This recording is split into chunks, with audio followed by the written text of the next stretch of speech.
Hey everyone, Catch 'em All Collectibles here with a quick little send-off video.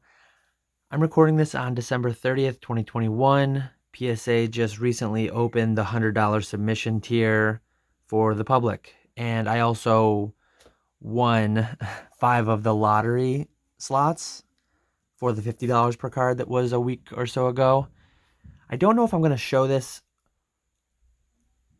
really soon or if I'm going to wait to show this along with the return video. I guess I'll probably just clip it into a video in early January. So yeah, just quickly, here's a staff tropical tidal wave. Pretty good shape. All these, I mean, paying $50 or $100 a piece, generally speaking, unless it's something super high end, it needs to be in pretty good condition. So this is probably 8-9 condition. We've got a staff Lugia and Charizard, both 9 pluses, I'd say. And then we've got a couple mint indigo plateaus that I'll be sending as well. So these are all the $50 tier. And then the $100 tier, which again, it's kind of a lot. I'd like to wait a little bit longer, but I'm getting a little antsy. The two Bigfoots are probably going to be personal collection items for quite some time. I don't really have an intent to just flip those into the market. They are the only, so this is the 1 of 100 sample with the black border. And this is the 1 of approximately 1,000 Kickstarter full hollows. I forget the exact number, but it's right around 1,000 with a print run of 2,500 boxes and all the blisters they did. And if you do the math, it works out to a little over 1,000, or a little, right around 1,000. I forget if it's a little over, a little under. I think I paid about 1,600 on the Bigfoot. It's off center. It's got a little whitening here and there. It's probably going to be like an 8. Kickstarter is probably fairly similar. I think I paid about 1,600 on this. Recent PSA 9s have sold north of 3,000, I believe, but this probably won't be a 9. The Kickstarter, I don't remember exactly what I paid, maybe a few $100s. So yeah, those are probably going to be personal collection items, but given their value, I think I'd be stuck submitting like above the $50 tier with the $1,000 cap, especially so on the sample. And then I did have 2 burn towers. I've mentioned before, I love this art. Pokemon Crystal was my favorite game with yellow, coming in second. But yeah, just taking you back to the Burn Tower, the 3 legendary beasts there. Can't go wrong with it. I did have another Charizard and Lugia. These ones aren't like more mint than the others. They're just ones I figured I'd turn around quicker. Because I don't believe I currently have any listed inventory of these in 10. I don't pre-grid anything as a 10, but I would have called these 9 pluses.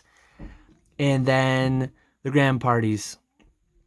I'd also call these, one of them might have been more like a 9 and the other like a 9 plus. So hoping for at least PSA 9s, centering slightly off on each. There might be, I think the backs were pretty clean, but the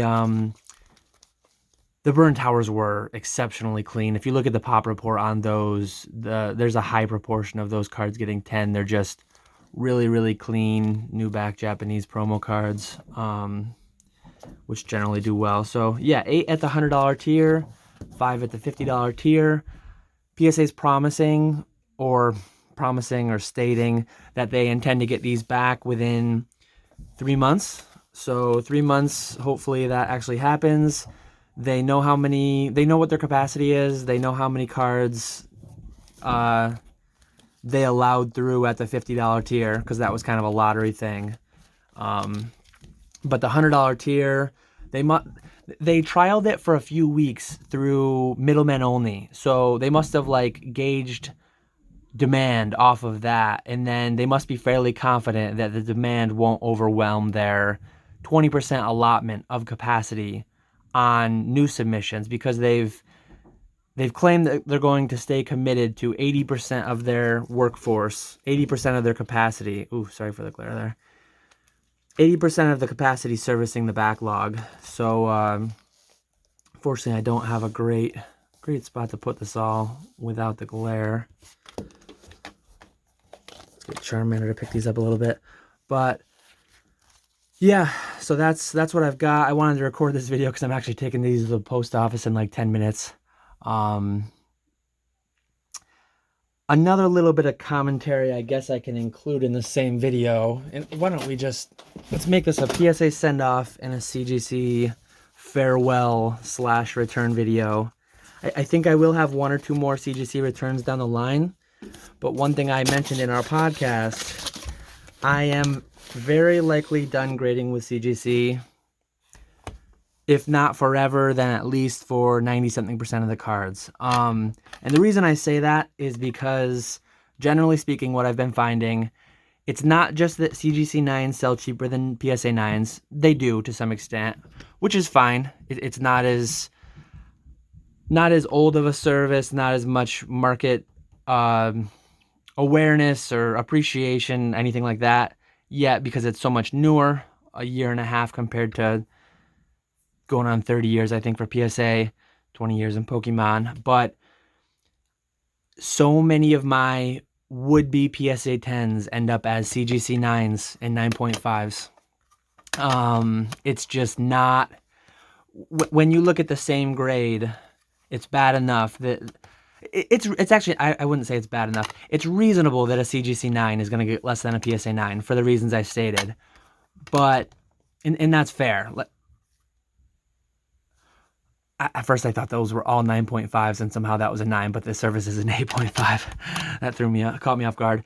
But yeah, so when you have a card that would otherwise get a PSA 9 and it's getting a CGC 8.5, or when you have a card that otherwise would get a PSA 10 and it's getting either a CGC 9 or a CGC 9.5, not only are you battling with the fact that they're achieving a slightly less price at the same grade, but when you're at a lower grade, you're achieving a massively lower price. Like there are so many non-hollow, that's where my biggest grievance is because I've graded thousands and thousands of non-hollow WotC cards, and I know I can send off 100 of them, 200 of them at random, pack fresh mint ones that I opened years ago, and I know roughly I'm going to get 40% 10s, 40% 9s, and then just a handful of things that I missed, 8s and lower.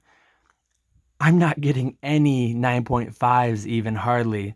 So some amount of, like, sending the same quality, same type of cards to CGC. I've mentioned this before in various places too, but when the pop report comes out, actually, let me pause really quickly and grab some examples. So I got a small little stack here of some promos that if and when, I'm pretty confident will come out, but I don't know when. When the CGC pop report comes out, again, sorry for that glare, these are the specific promos that I'm going to be looking at. I've graded, I own hundreds of each of these, and I've graded hundreds of each of these with PSA and with CGC. So when the pop reports come back, 10,000 plus of these have been graded with PSA. Thousands have likely been graded with CGC. I've graded a couple hundred, not gotten a single 10. More than 50% of mine, probably more than 60%, 70%, got PSA 10s. Same sealed ETB fresh quality. So I submitted a couple hundred to PSA, a couple hundred to CGC, chosen randomly. It's not like I sent my better ones to PSA, my worst ones to CGC. I just sent 100 or 200 of each of these promos at random.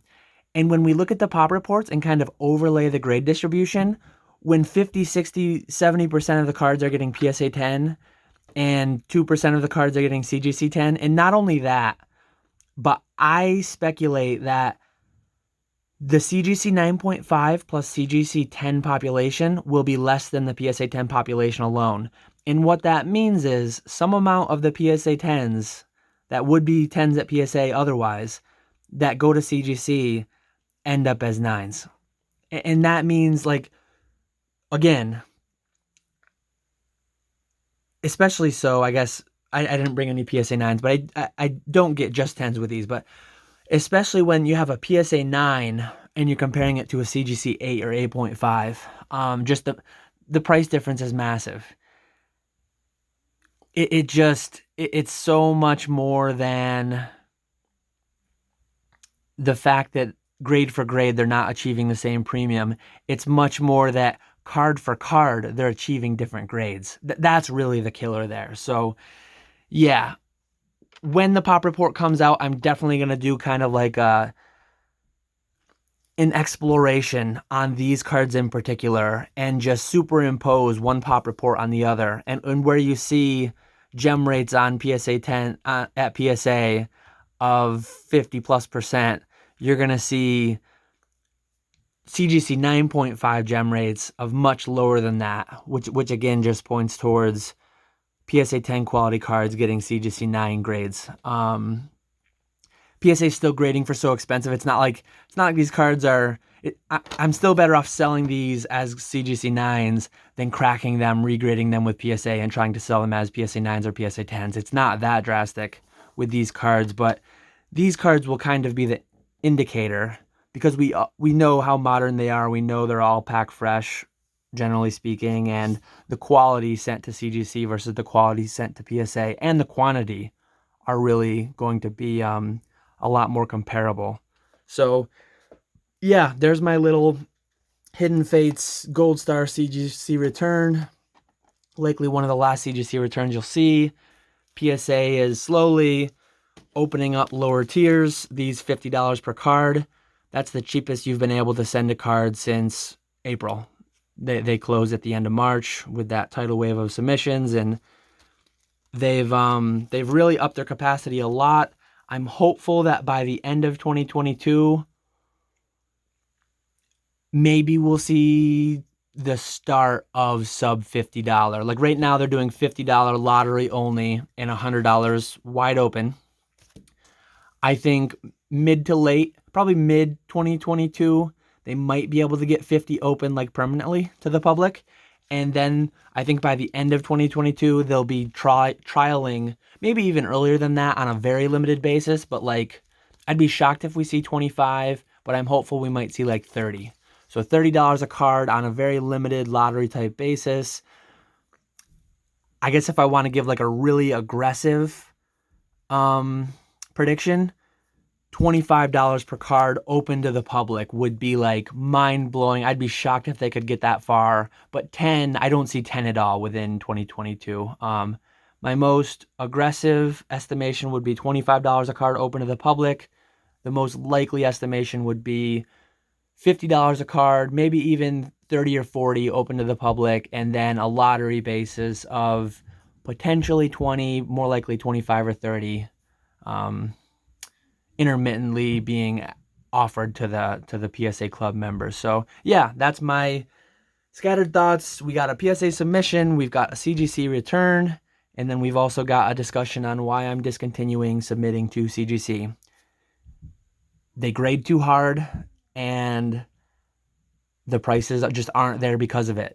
Not only because grade for grade, the prices are lower, but card for card, the grades are lower. That's the more concerning thing. All that said, for 2022, and what I also did for 2021, you're going to be seeing a lot more videos coming out of collections I've bought. I'm buying CGC like crazy. Given the fact that I know how hard they grade, and given the fact that I know that some 8.5s and 9s are going to be easy PSA 9s, some CGC 9.5s, as well as even, not a lot of them, but some strong CGC 9s, I think, are likely to get to PSA 10s. Buying those now, I mean, in some cases, you can pick up CGC 9s for cheaper than raw mint. So, especially on auction or in big lots. Yeah, that's a massive buying opportunity for 2022 that I'm going to be working on heavily. So, I'm done sending to them, but you're not going to be remotely done seeing CGC cases. I still love the product. I love the clarity. I like the label. Not a huge preference one or the other label-wise. I think they're both fine, but the case is where CGC really wins it. And I'm going to be buying tons of CGC cards with eyes for 1, 2, 5, 10, 20 years down the line, crossing them over to PSA if I need to get that premium. So yeah, there's my 15 minutes of thought on the different grading companies and where we stand looking into 2022. You'll likely see this in early 2022. So I will catch you all later.